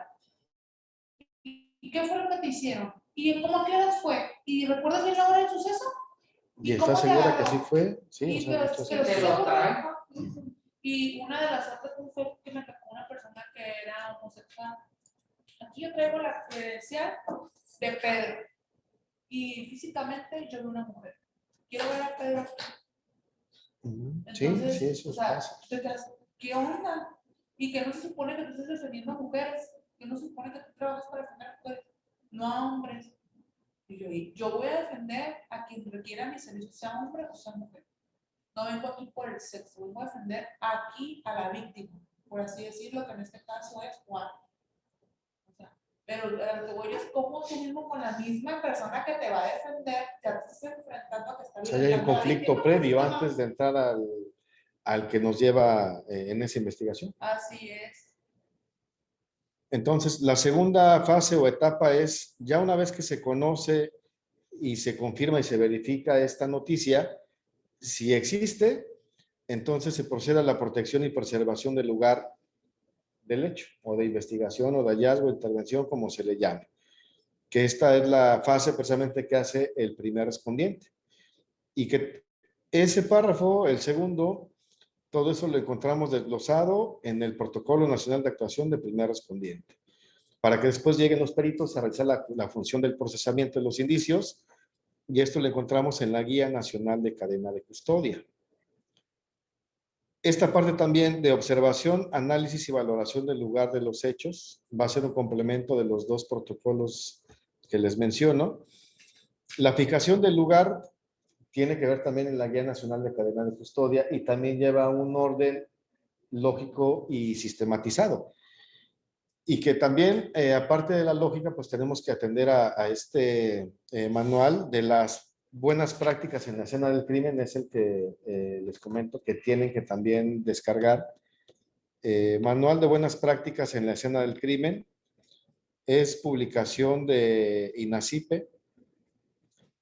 Digo, no es que sea un gran logro de ese instituto, sino que es realmente un fusil de un manual de criminalística básica, ¿no? Nada más con la portada de INACIPE, ¿no? Entonces no hay tanto de qué emocionarnos en ese aspecto. Fijación del lugar, sujeto de investigación, ahí nos va a decir todo ese procedimiento que tiene que hacerse con los indicios. También la recolección, el embalaje y el rotulado de los indicios para después ser transportado al laboratorio o al depósito de indicios o evidencias. Esa es la parte, o es la parte que tiene que ver con esta tercera etapa. Entonces son nada más la primera etapa, conocimiento, la segunda, protección, y la tercera, procesamiento, con estas subetapas, ¿no? Comentarios para quienes están conectados en la vía virtual. Hola, buenas tardes. Yo soy la única, ¿no? Buenas tardes, Hilda, buenas tardes. No, la verdad muy claro lo que estás explicando y reforzando algunas cosas que me ha tocado ver en otras actividades que desempeño. Muy bien. Eso de lo que dices del manual de esta federación o de esa asociación, es Ajá. cierto, es un manual pirateado de otra publicación también española. Claro, sí. Muy pues, interesante.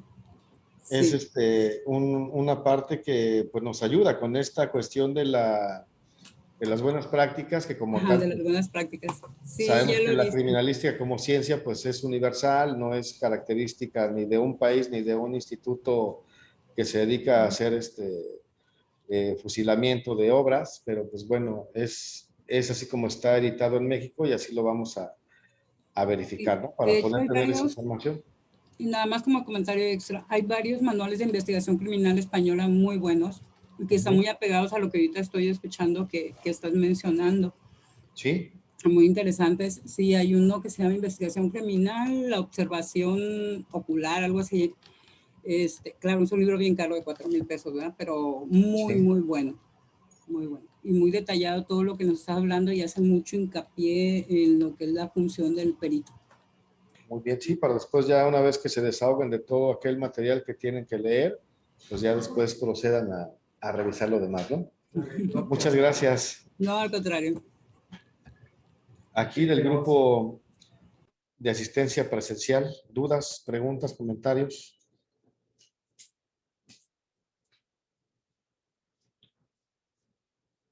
¿No? ¿Ya? ¿Ninguno? ¿Tampoco? Todo fluido. Muy bien. Muchísimas gracias.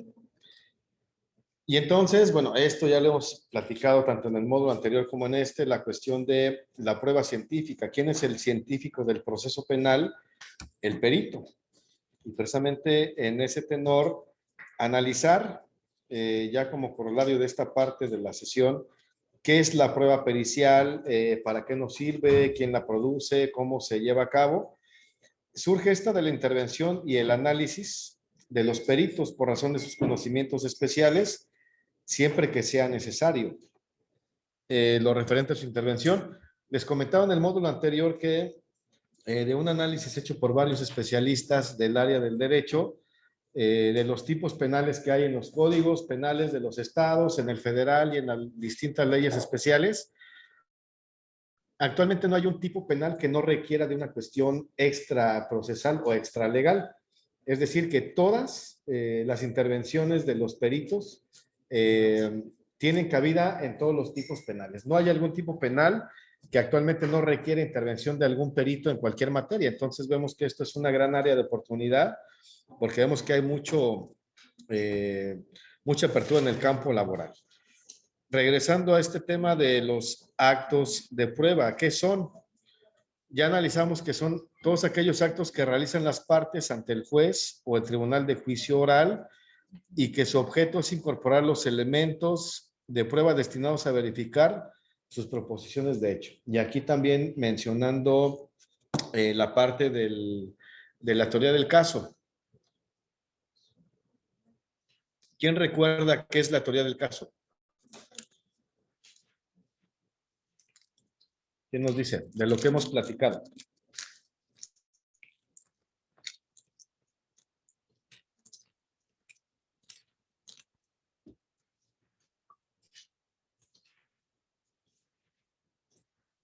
Susana, ¿ya sopló la libreta? ¿O no?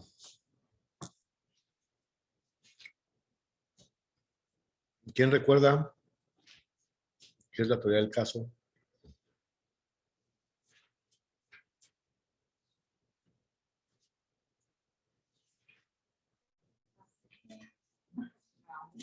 Despacito que llevo prisa, ¿no? ¿Acá? ¿No? ¿Ayer? ¿Estuvieron ayer? Ayer lo mencionamos. ¿Qué es la teoría del caso?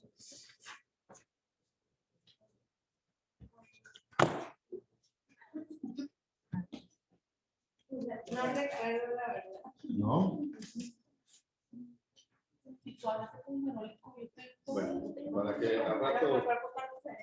Bueno, de lo que tengo aquí en las anotaciones acerca de la teoría del caso, dice que tiene, bueno, de los aspectos, que es el aspecto práctico, el jurídico y el probatorio. Que es ¿Y en español? y ¿A qué se refiere? Que eso es clasificar o ir esquematizando lo que es el caso. Lo entiendo como irlo desmenuzando, como irlo que aterrizando.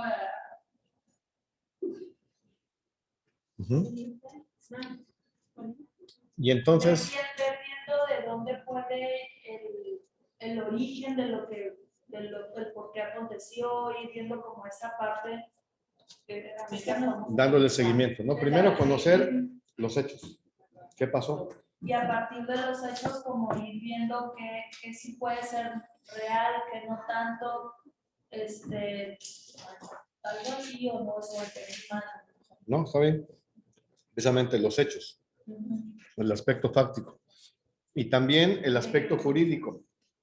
¿Cómo vamos a encuadrar esos hechos? ¿A qué? Para saber si es un asunto penal, un asunto civil, un asunto familiar, esos hechos que me están contando, ¿cómo los voy a encuadrar? Y después de eso, ya escuchamos el hecho o el conjunto de hechos, ya especificamos a qué materia pertenece y entonces ahora, ¿qué elementos tengo para acreditar mi dicho? Porque no es únicamente de que yo digo porque escuché o porque supongo que algo pudo haber pasado, sino que requiero mis medios de prueba, ¿no? En este caso, con eso hacemos toda esta teoría del caso y que vamos a ver también más adelante que esto lo hacemos más funcional en la etapa intermedia. Aunque la teoría del caso la empezamos a construir incluso antes de que inicie la investigación, porque precisamente así se llevan a cabo la recolección de las primeras pesquisas de investigación. Pero ya en la etapa intermedia se le da ya una forma. Ya se da una forma específica o un diseño más completo. Que ya va como que el norte para dónde va. Ya se sabe el norte, el sur, el este y el oeste, ¿no? Entonces ya con eso ya podemos aquí, allá, avanzar allá. En la cuestión de qué es la teoría del caso, para qué nos sirve, que esto lo vamos a ver más adelante. ¿Comentarios hasta este momento?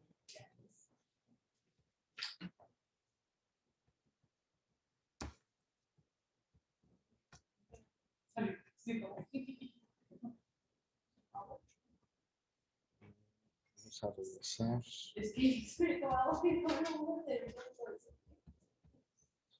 Bueno, esto de manera rápida lo vamos a analizar. Ya hablamos de los actos de investigación que se realizan por las partes precisamente en la etapa de investigación. Pero ¿cuáles son? Ya sabemos qué son, pero ahora, ¿cuáles son los que marca el Código Nacional de Procedimientos Penales? Y también importante saber que cada uno de estos actos de investigación son como pequeños procesos o mini procesos dentro del proceso penal. Porque vemos que hay reglas para conocer cómo llevar a cabo la inspección, cómo debe llevarse a cabo la inspección, de qué manera y cómo hacerlo. Y precisamente esa es la forma de conocer el Código Nacional de Procedimientos Penales de una manera rápida y sencilla, ¿no? Para llegar a conocer, si estamos hablando de la inspección, cuáles son los elementos, cuáles son los artículos que la contemplan, pero sobre todo las preguntas específicas que nos haríamos de este acto de investigación, que al respecto nos dice el libro. ¿Qué es la inspección? Y ahí pues ya nos dicen la respuesta. Salud. Que es un acto de investigación sobre el estado que guardan lugares, objetos, instrumentos o productos del delito. Su fundamento legal es el primer párrafo del artículo 267. Después nos dice cuál será la materia de la inspección, cuándo procede la inspección de personas, cuándo procede la revisión corporal. Y entonces, en este sentido, pues vemos que es muy sencillo poderlo conocer a través de esta herramienta de las preguntas y respuestas, que esto lo vamos a ver en unos minutos más. Hablando también de la revisión corporal, que ha sido una cuestión muy controversial, ¿no? Hablábamos ayer del cateo, no, perdón, de los retenes. Los retenes, qué requisitos deben reunir para que puedan llevarse a cabo, quiénes los llevan a cabo. Y pues vemos que derivados de los retenes están las inspecciones y las revisiones corporales, ¿no? ¿Quién lleva a cabo las revisiones corporales? ¿De qué manera? ¿En qué momento? ¿Ante quién? Es también una cuestión que nos dice el código. ¿Cuándo procede la revisión corporal? Que en este caso dice: durante la investigación, la policía o en su caso el Ministerio Público podrá solicitar a cualquier persona la aportación voluntaria de muestras de fluido corporal, vello o cabello, exámenes corporales de carácter biológico, extracciones de sangre u otros análogos, así como que se le permite obtener imágenes internas o externas de alguna parte del cuerpo, siempre que no implique riesgos para la salud y la dignidad de la persona. Entonces vemos que también aquí se encuentran involucrados derechos humanos, como lo mencionábamos ayer. Entonces, no es una cuestión tan sencilla, y menos para la preparación de la policía que conocemos que existe en la actualidad y en la mayoría del país, ¿no? Y que entonces también nos dice cuándo procede la toma de muestras, cuando la persona requerida se niega a proporcionarlas, que esto pues debe ser muy común, ¿no? No es fácil, y como lo dice aquí el código, que digan, pues te voy a tomar una muestra de carácter biológico, ¿no? ¿Cuáles pueden ser esas muestras de carácter biológico? Entonces, pues, obviamente eso le causa un terror a la persona, una cuestión de violación a su intimidad, a su integridad, a la misma dignidad, ¿no? Y que entra aquí por la cuestión del pudor, la cuestión de la cultura y demás cuestiones, que no es muy fácil o que no es muy común que un policía esté preparado para este tipo de procedimientos, ¿no? Y también la otra parte que nos dice, ¿qué pasa cuando la persona que se le requiere se niega a proporcionar estas muestras? Y nos habla también que debe estar presente una persona de confianza, incluso un abogado, testigos, y que esto pues lo conocemos una vez que analizamos el código, pero vemos que de manera general, si hay una detención y si me encuentro solo y llegan 5 o 10 policías, entonces con esa cuestión y con esa actitud de amedrentar, pues también sería a veces complicado negarse, ¿no? ¿Por qué? Pues porque viene también la coacción, la violencia, obligación a tomarse las muestras o a hacer las cuestiones que los policías en ese caso indiquen, ¿no? Entonces, muy importante conocer estos actos de investigación, cómo se llevan a cabo. Y también nos habla de este acto de investigación de levantamiento de cadáveres. ¿En qué caso procede el levantamiento e identificación de cadáveres? Y también una cuestión muy importante que en los códigos procesales en materia penal anteriormente, este Código Nacional era un mito y que incluso mucha gente no llegó a conocer esta parte de cuándo se dispensa la necropsia.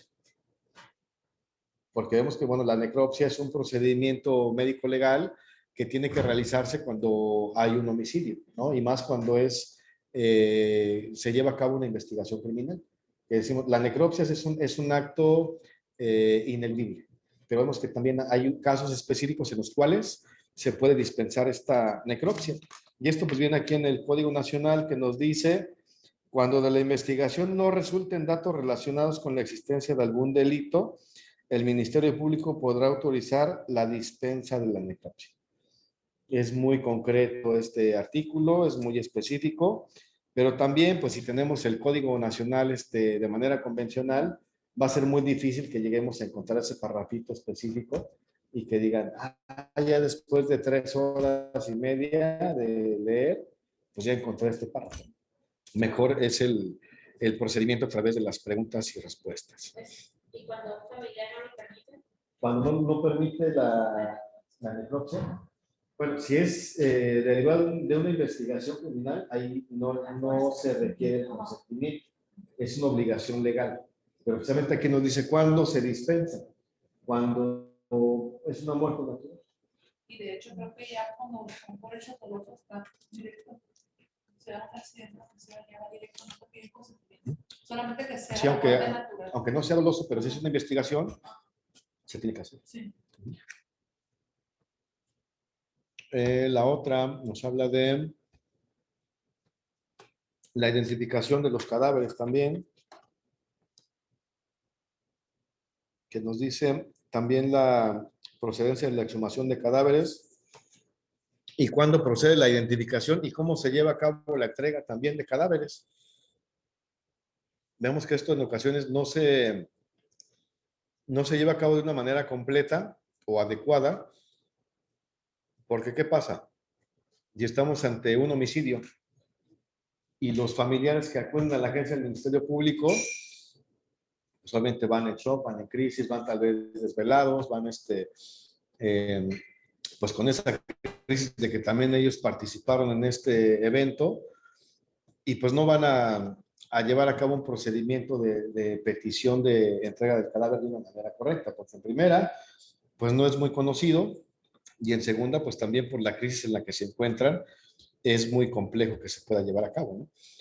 Se habla también de la exhumación de cadáveres y un punto muy específico y muy importante que debemos conocer nosotros, la cuestión de las reglas generales para la elaboración de los dictámenes periciales, que esto está en el artículo 275 y que esto lo vamos a tomar muy en cuenta de manera anticipada para cuando estemos en el módulo de elaboración de documentos jurídicos periciales, que nos dice cuando deban realizarse, dice, durante la investigación, en el artículo 272, el Ministerio Público o la policía con conocimiento de podrá disponer la práctica de los peritajes que sean necesarios para la investigación del hecho.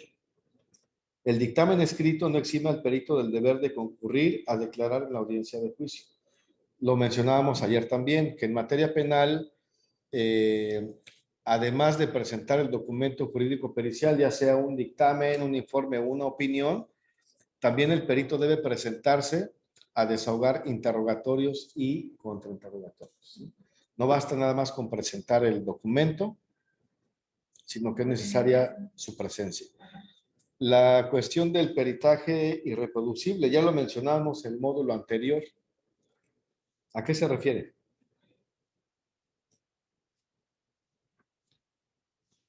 ¿Incluiste el módulo anterior? No, del mes pasado. ¿Sí? ¿Sí recuerdas esta parte del peritaje reproducible? O acá, ¿quién me dice? Ahí, bueno, por la imagen, ¿cómo lo podemos interpretar? ¿Cómo lo podemos Pues es algo que explicar? ya te da razones que sí. Por ejemplo, ahí que quemen por ejemplo, las pruebas que se pudieran haber dado. O sea, hablábamos de, en este caso, un cargamento de droga, ¿no? Son 2 toneladas. Ajá. Entonces, para empezar, pues sería una cuestión muy compleja estar analizando todo ese quilataje. Ujú. Y en segunda, también para el almacenamiento, si vemos que es un estupefaciente de uso ilícito. ¿Qué es lo que se hace o ahora se aplica en este Código Nacional, en este acto de investigación? Se toma una muestra considerable para que se pueda hacer el análisis y entonces se determine si ese vegetal corresponde o no a marihuana.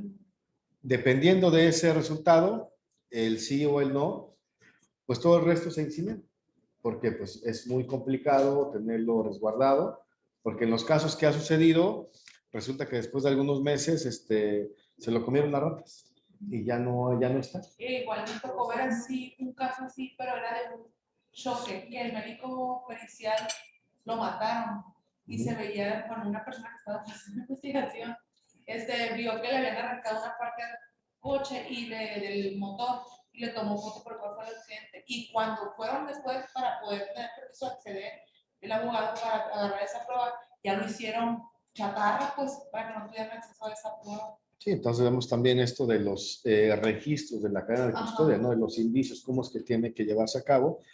Y en este caso, bueno, es una explicación específica de lo que es el peritaje reproducible.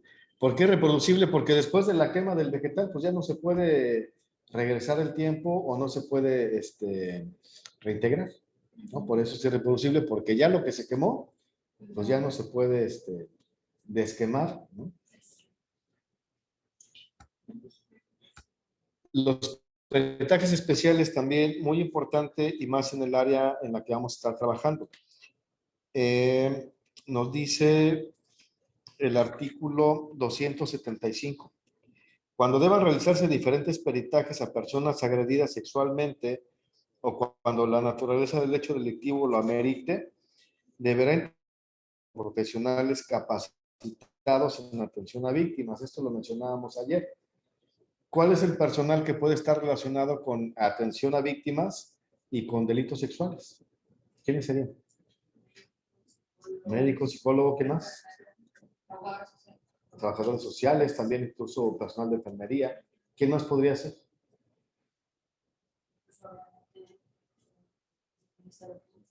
Ministerio Público, en este caso también victimólogos.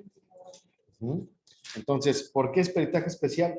Porque aquí se permite precisamente la conjunción de varios especialistas para que emitan su opinión multidisciplinaria y entonces pueda llegar al conocimiento integral de un asunto.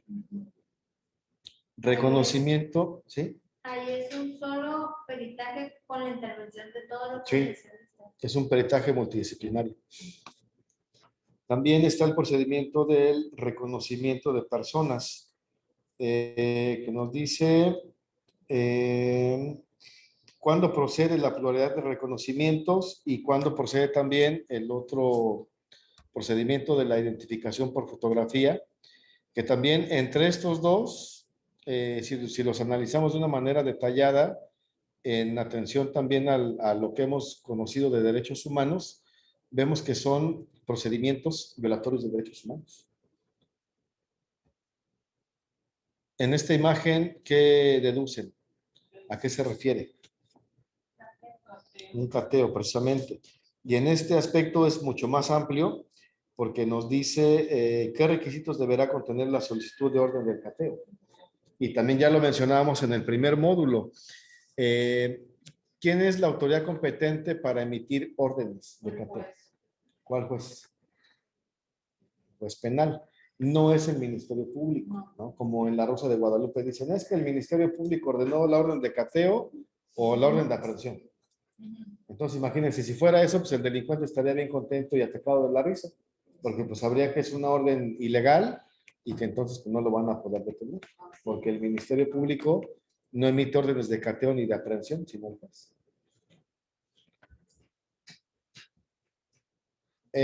También vemos que está la intervención de comunicaciones privadas, que son actos de investigación que deben tener la autorización del juez. Destrucción de registros de información una vez ya que fue analizada Y esta cuestión también muy importante y muy actual, que incluso pues es una actuación normal que llevamos en la vida diaria, pero ¿cómo es que aplica en estas investigaciones en materia penal la geolocalización y la georreferenciación? Lo que tiene que ver con la ubicación actual en WhatsApp, el GPS, ¿no? Que de repente sacamos una foto y la publicamos y decimos, estoy aquí en tal lugar, ¿no? Y entonces estamos diciendo, mira, aquí estoy, aquí puedes hacerme lo que quieras y no estoy en mi casa y está libre para que puedan entrar y demás cuestiones, ¿no? Entonces, esto Igual en también... caso de una víctima, hay gente que siempre por seguridad cuando salen manda su ubicación a alguien conocido. A eso se puede utilizar. Sí. O sea, hay maneras correctas y maneras, pues de alguna forma irresponsables en las cuales podemos utilizar estas cuestiones de la tecnología, ¿no? Y que en el caso de la investigación criminal es importante saber cuándo se utiliza la geolocalización y cuándo la georreferenciación. Y que toda esta información también nos remite a la Ley Federal de Telecomunicaciones para saber qué instrumentos se pueden conocer, cuál es lo que refiere a la geolocalización, cuál a la georreferenciación y también las técnicas periciales que podemos aplicar en este tema, hablando específicamente de la informática forense y la telemática, que son las dos áreas científicas que nos ayudan en el proceso penal para estas cuestiones. Maestro, ¿Sí? ¿qué diferencia hay entre geolocalización y georreferenciación? Bueno, geolocalización, que, bueno, como lo vemos, vamos a poner el ejemplo de WhatsApp. Geolocalización es cuando enviamos la ubicación en tiempo real. Geolocalización, me puedes ir localizando porque puedo ir avanzando. La georreferenciación es cuando mandamos la ubicación, ¿cómo está? Bueno, que es fija y que de hecho nos dice, tiene un margen de aproximado de ubicación de, no sé, 10 o 30 metros. Entonces, con esas dos ubicaciones, hablando de la herramienta de la aplicación de WhatsApp, es donde podemos diferenciar qué es la geolocalización y la georreferenciación. Localización, pues es que nos vamos a ir localizando incluso en puntos de movimiento. Y cuando hablamos de una referencia es que estoy en este lugar y te mando la ubicación y que hay un margen de algunos metros en los cuales pues puede haber una diferencia, ¿no? Pero una se refiere a qué es localización en movimiento y la otra es estática. Esa es la diferencia. ¿Sí? ¿La qué?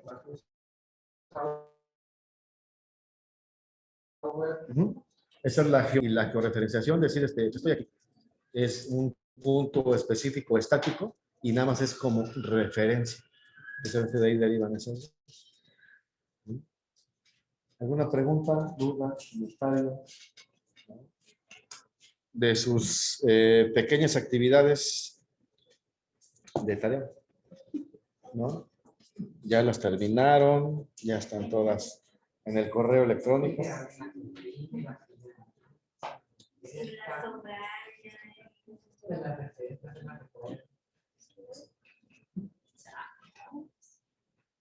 Bueno, pues vamos a tomar un receso para continuar con la actividad complementaria que tenemos a las 7 de la tarde, hora de Mazatlán.